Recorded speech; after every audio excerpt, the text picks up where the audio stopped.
Welcome to Tidbit Talkin. Here's some ideas about boatloads of entertainment media. Some serious, others not so much. Generally only spoilers for whatever's currently featured, and a bit of vague references to other things in a shared universe. Now with all of that out of the way, here we go. The Ghost's decision to make use of vehicles this time around most likely came about because they needed maps for successful hunting in a not-so-confined area.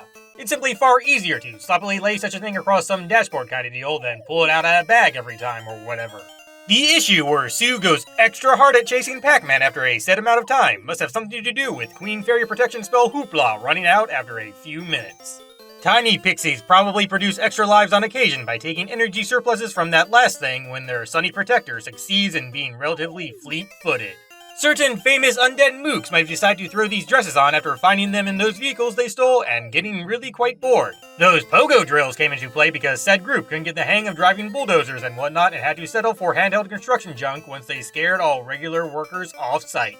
The supernatural outdoor fairy throne room leading doors could very well get generated by a mystical sacrifice of the blessed kinetic energy Mr. Monster Muncher built up, running more or less non-stop. Speaking of him, she rewards the dude with magic shoes upon his minion child returning in order to ease all foot pain brought about by that recently mentioned super hype. Double-decker donning occurs later on because these funky foul phantoms once again got fun lacking enough to mess with the empty society center's remnants.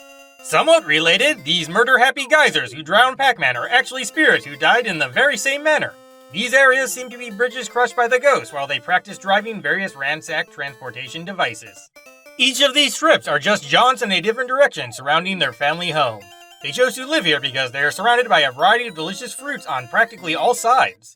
This lifeless lackey likes grabbing Sir Almost Called Pac when he stops or turns around because that's the only time his glorious Final Fantasy Red Mage hat is in clear view, and much jealousy-induced rage ensues. There are twice stacked fire hydrants around because somehow a few of them broke in such a way that they couldn't pull much water up, but were still capable of shooting plenty away. Or something like that anyway. This miner's headgear light copying situation actually comes about via his currently cap-contained little sprite pal using magical laser eyes for vision helping action's sake. Endings are a pain, but all of you are fantastic. See ya.